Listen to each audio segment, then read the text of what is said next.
The following is a darshan given by His Holiness Jayapataka Swami Maharaj on May 5th, 1983 in Heidelberg, Germany.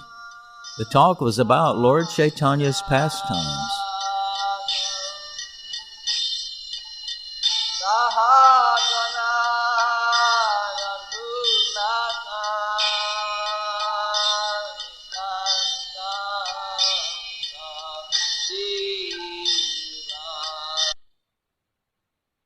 Oto dene koila Prabhu bangeti gaman Jaha jaya taha loa nama sankirtan. Translation. After some days the Lord went to East Bengal. Wherever he went he introduced the Sankirtan movement. Purport. Although Lord Sri Chaitanya Mahaprabhu and his devotees in disciplic succession can defeat all kinds of learned scholars, simply to defeat scholars and philosophers is not the occupation of a preacher. Preachers must simultaneously introduce the Sankirtan movement, for that is the mission of the Chaitanya movement. Vidya prabhava deki chamatkara chitte sat sat parura asi lagila porite.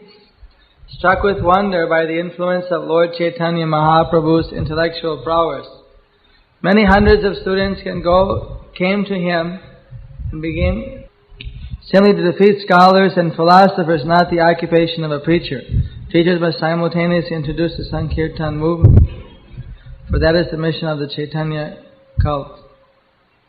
Struck with wonder by the influence of Lord Chaitanya Mahaprabhu's intellectual prowess, many hundreds of students came to him and began studying him under his direction. Say deshe vipronama mishra Nishchaya korite nare sadho sadhan. In East Bengal there was a Brahmin named Tapan Misra who could not ascertain the objective of life nor how to attain it. Purport. One must first ascertain the object of life and then understand how to attain it. The Krishna consciousness movement is pointing out to everyone that the object of life is to understand Krishna. And to attain that goal of life one must present.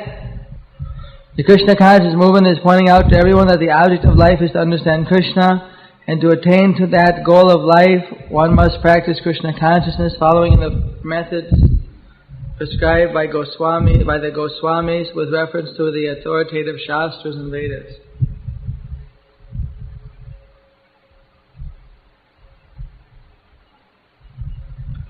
It's very important that there are two stages. First one has to ascertain the object of life and then understand how to attain it.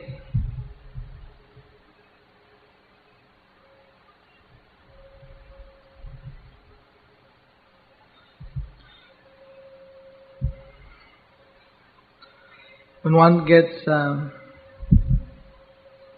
smaller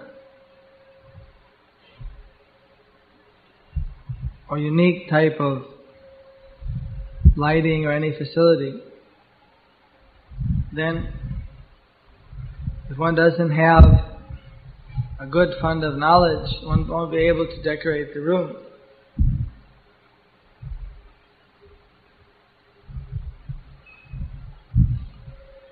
So similarly, one should know what is the goal of life and then accordingly work towards it. The problem in modern society is no one knows what is the ultimate goal of life, but yet everyone is working very hard. First, the person has to figure out where he wants to go and then how to get there. If a person doesn't know where to go, then where's the question of discussing how to get there? First, the person should concoct or should ascertain whether they want to advance.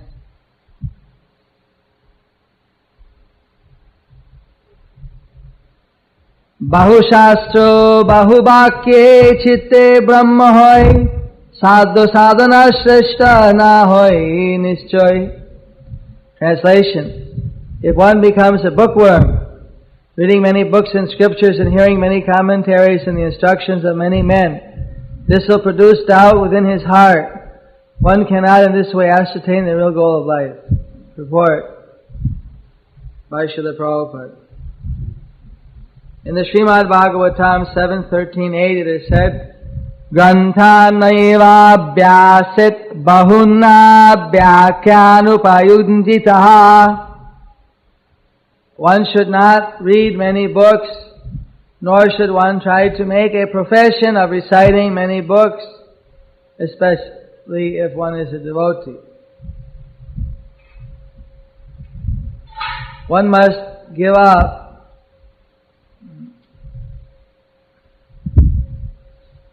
the ambition to be a learned scholar and in this way earn a worldly reputation and financial facility. If one diverts his attention to studying many books, he cannot fix his mind in devotional service, nor can he understand many scriptures, for they are full of grave statements and meanings.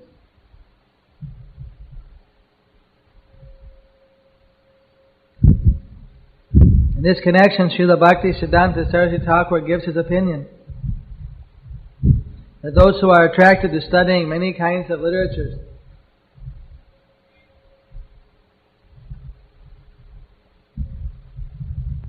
concerning various subject matters, especially fruitive activities and philosophical speculation, are deprived of unalloyed devotional service because of their splayed attention. Man has a general tendency toward fruitive activities, religious rituals, ceremonies.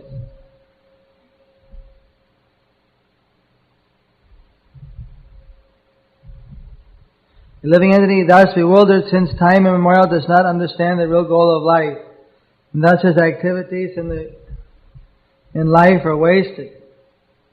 Innocent pure persons misled in this way are deprived of unalloyed Krishna Bhakti, devotional service to the Lord.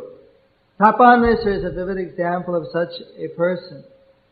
He was a learned scholar, but he could not ascertain what the goal of life is. Therefore, Tapan Misra is given a chance to hear Lord Chaitanya Mahaprabhu instructing Sanatana Goswami. Lord Chaitanya's instruction to Tapan Misra is especially significant for persons who loiter here and there collecting books and reading none of them, thus becoming bewildered regarding the aim of life. Thus ends text 11, chapter 16 of the Adi Lila Chaitanya Charitamrita.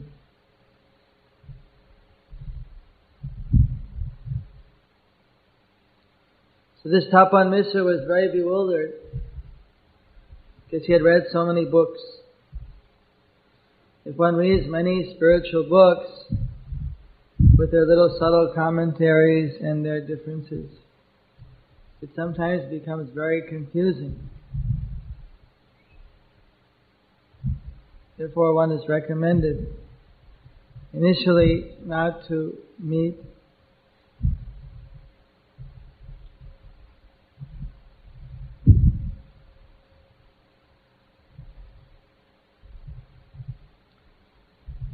Tapan Misra was sent by Lord Chaitanya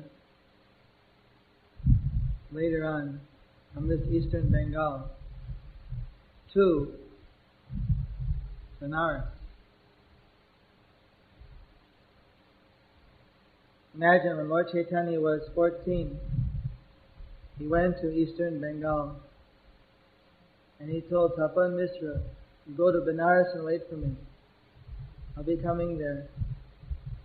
And Lord Chaitanya went there. After he'd gone to Jagannath Puri, say roughly 10 to 15 years later. The whole time, Tapan Mishra, they had no doubt that Lord Chaitanya would come. That's what you call carrying out the order of the spiritual master.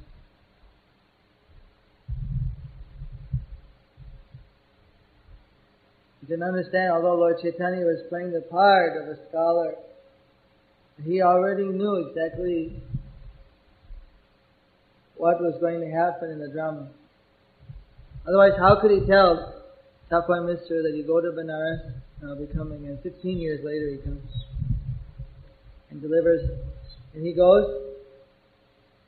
and the moment that he gets to Benares, you might be thinking, Bhakta Scott, that he went and looked in the phone directory to find Tapan Mishra.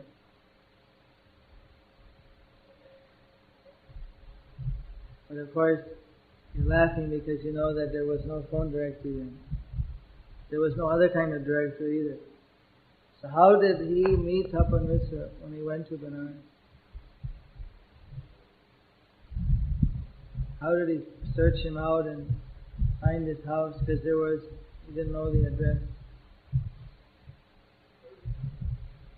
Which temple? There's 1,000 temples in Benares. You know, Jai Shri? Kalindi? Lord Chaitanya went to the Dasaswamedh bathing ghat to take his bath. And just at that moment that he went to the ghat, who happened to also go to take his bath with Tapan Mishra? The very moment that Lord Chaitanya arrived. It's the advantage of being the Supreme Personality of Godhead. Is that one doesn't have to go through all these exercises. Automatically the devotees just happen to be in the right places at the right time. You should understand that the Lord Chaitanya was the Grihastha. At that time there was no indication, even apart from a few weeks before he took sannyas, there was no indication that he would ever give up his Grihastha ashram, or to speak of going to Puri or to Benares.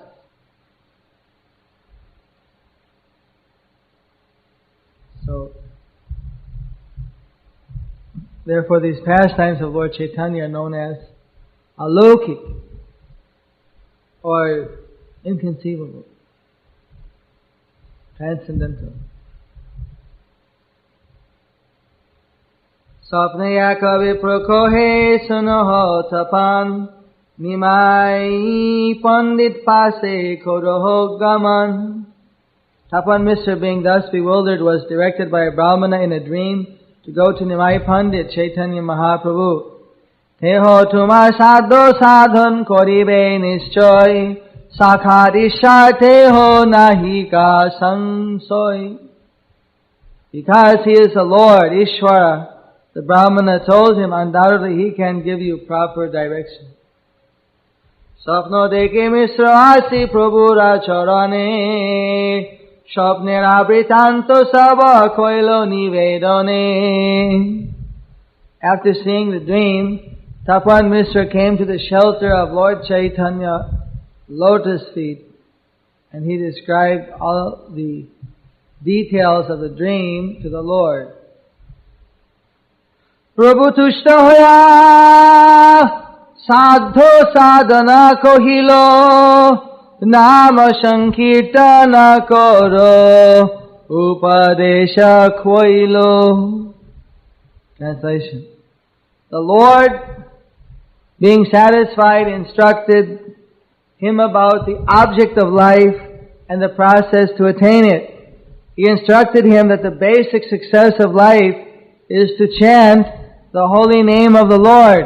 Hare Krishna, Krishna Krishna, Hare Hare, Hare Rama, Rama Rama, Hare Hare.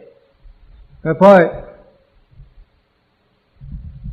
The Krishna consciousness movement is based upon the instruction of Lord Chaitanya Mahaprabhu that one must chant the Hare Krishna Maha Mantra regularly and according to the prescribed principles.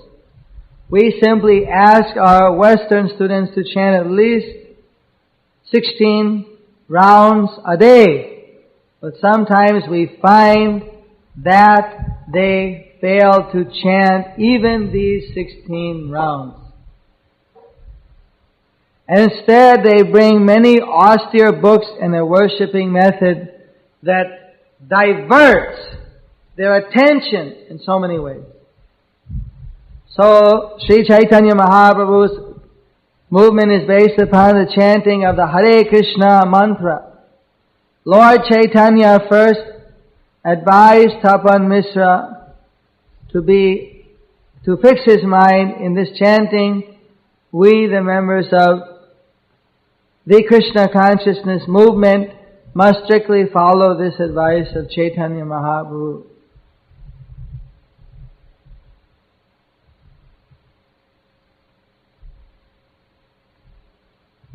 In this Krishna conscious movement, whose orders should we strictly follow?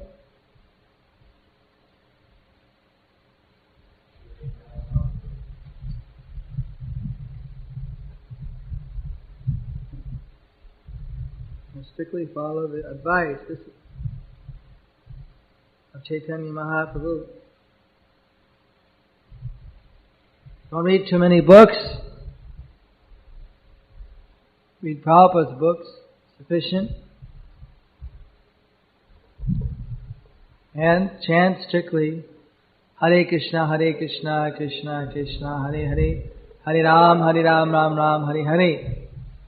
When someone doesn't chant, and they feel dissatisfied, then they start to, without chanting, one loses the full taste of the spiritual activities. Then the mind becomes restless. So then sometimes people either read material novels, fiction, to divert the mind, to give it some temporary relief, or they start to absorb the mind in some other activity.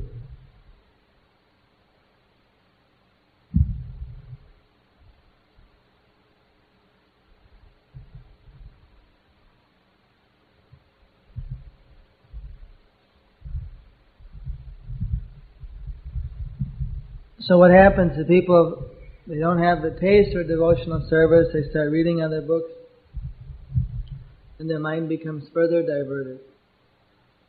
So it's important that we continue chanting, and that as far as possible we engage the body and the mind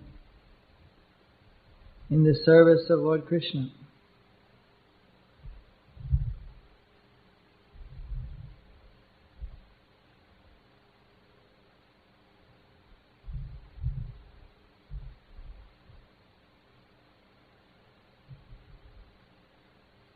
So,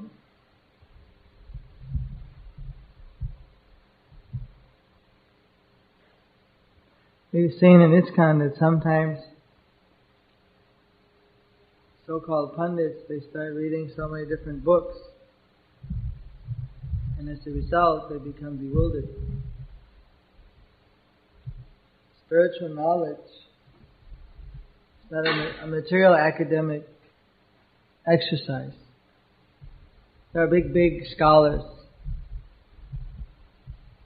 who study the Gita or different Vedic literatures or even Chaitanya Mahaprabhu. It's like in America there's someone who wrote a translation of Chaitanya Charitamrita. Never become popular. He gives so many speculative explanations because he's not connected to the parampara. Some professor somewhere translated. No, after. Recently.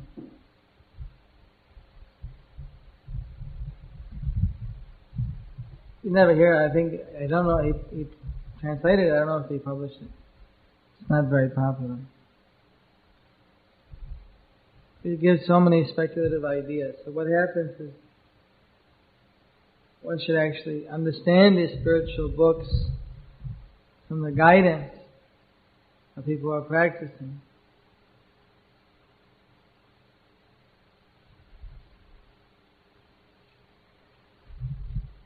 So, when people start to read the different books, they don't have the necessary spiritual strength. You can't understand it. It seems to be confusing. It seems to be bewildering. And then they fall down. Therefore, one should be very strict in receiving spiritual guidance. To take it only from the authorized spiritual master, and in some cases his representative. In order that maximum spiritual strength and understanding can be achieved.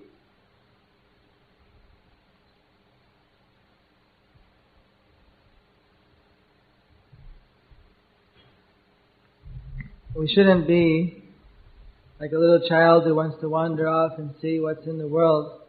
Then we look around, we don't have any mother, father, and we start crying because we wandered away too far. We shouldn't pursue independent study of so many different literatures which may lack the clear explanation of Srila Prabhupada or advanced Vaishnavas, and thus we become bewildered when we hear those spiritual instructions.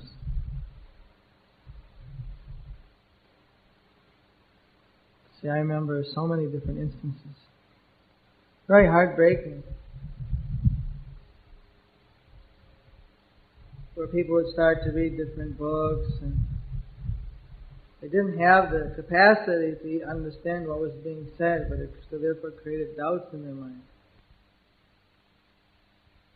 Left the path of devotional service.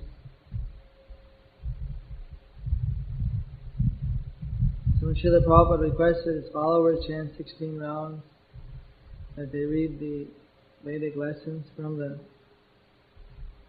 authorized sources, it's not some impractical or theoretical point. This is very essential. Most essential.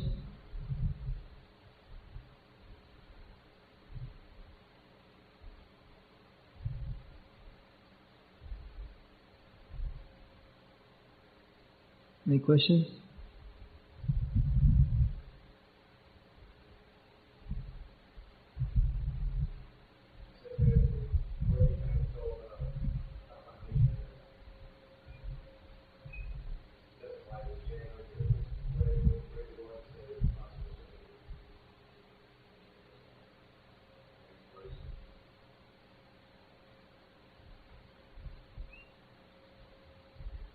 Process chanting Hare Krishna.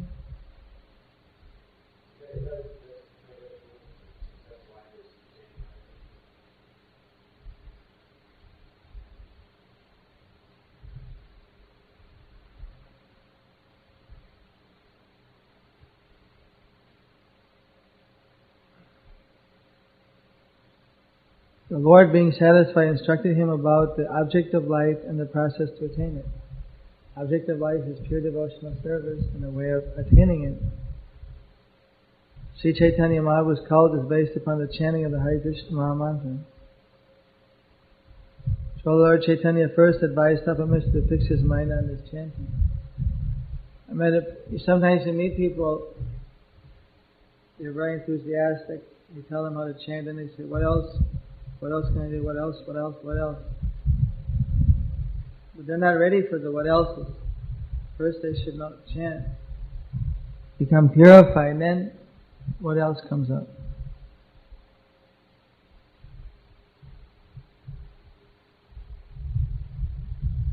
If they're not ready, and they say, give me what else, and you instruct them, then they may think that, well, I don't like that, or that's talking that way, and then what's the use? They should be ready to be able to take all the other What else does it come up?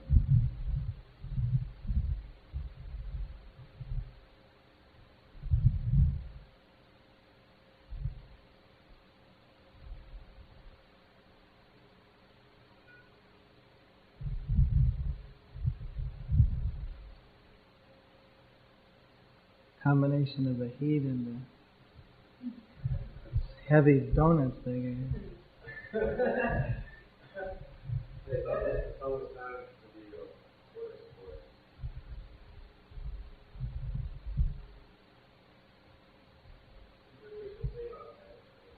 Yes.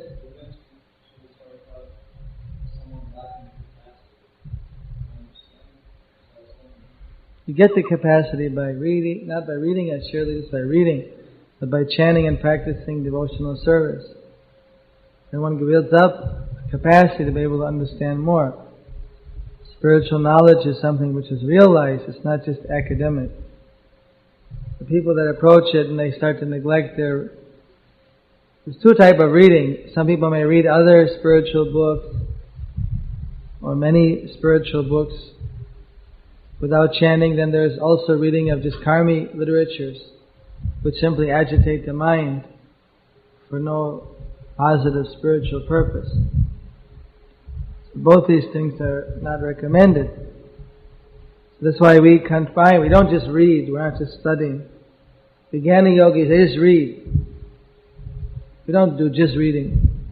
We chant, and then we read. In fact, Prabhupada, he would insist, both in the West as well as in India, that before we give a lecture, there has to be chanting of Hare Krishna. That way the people's consciousness is somehow opened up. Otherwise, it's very hard for the seeds of Krishna consciousness to penetrate when the consciousness is totally sealed off in material outlook. Chanting is kind of like plowing the field, and then you read and it's like planting the seed. It becomes very nice.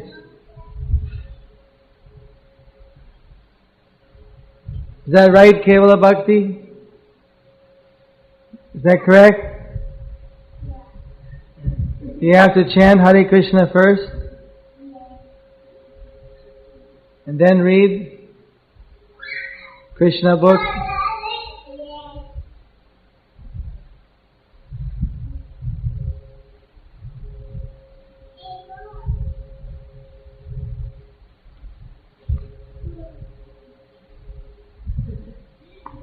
A friend.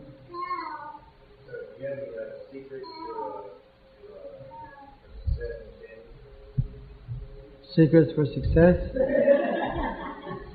Secret, of course, is to try to please one's spiritual master as well as the predecessor spiritual master. The combination is perfect.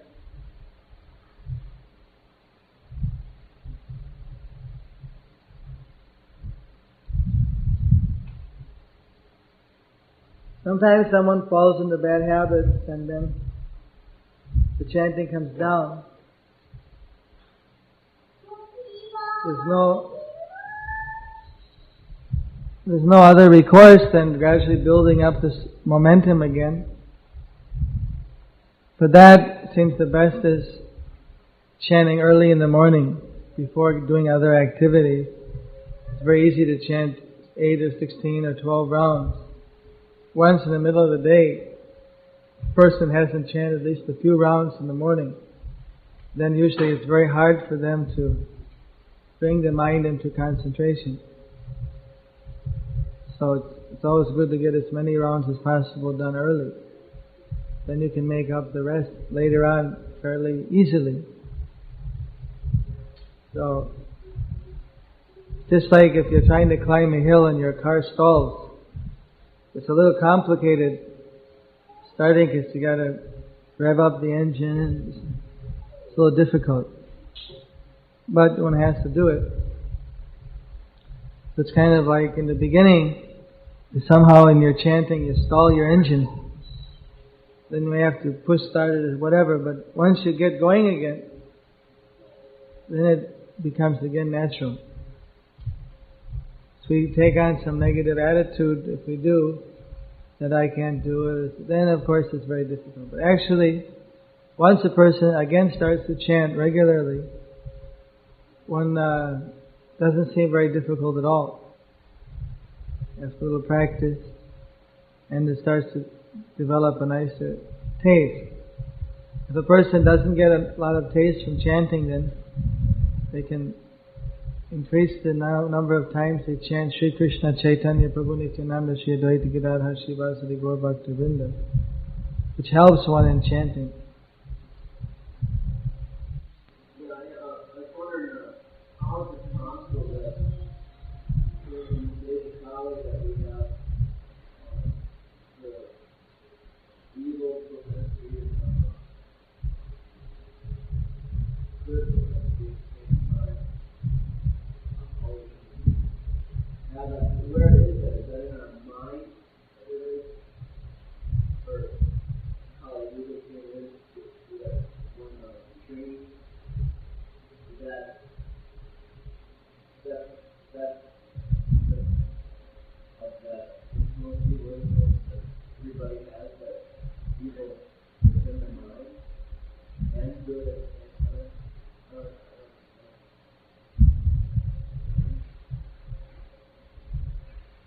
Here's I say that.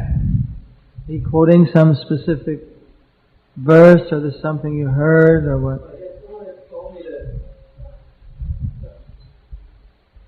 something, what I understood that, well, like when Krishna was here on the planet, that the demons were in separate bodies and the devotees were in separate bodies.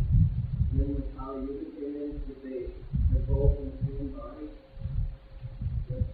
Really? Like a far-out science fiction movie. I heard that. Demons and devotees. These different planets, different planets, different continents, somehow, I never read it from a book, but I've heard it. I never heard it.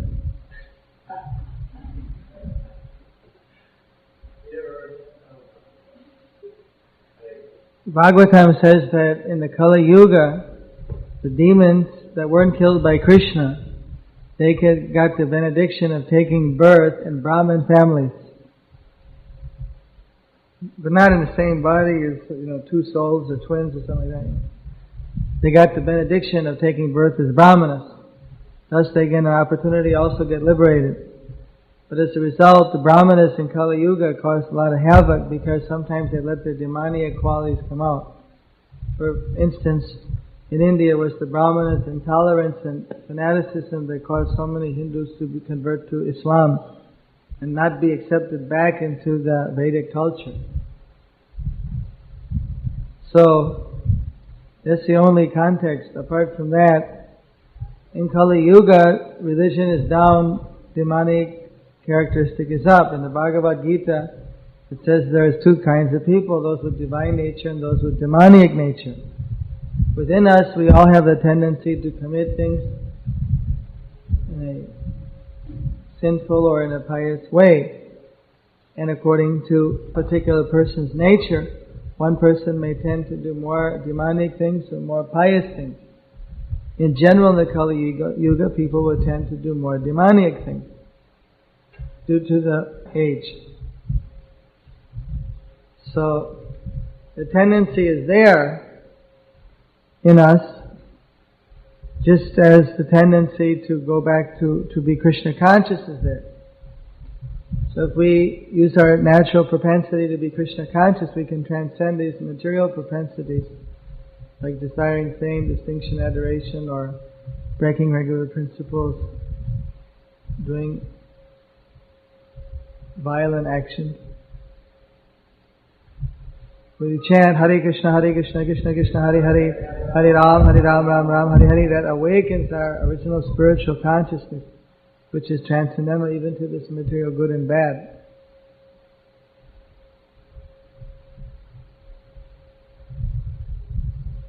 Hare Krishna, Hare Bol.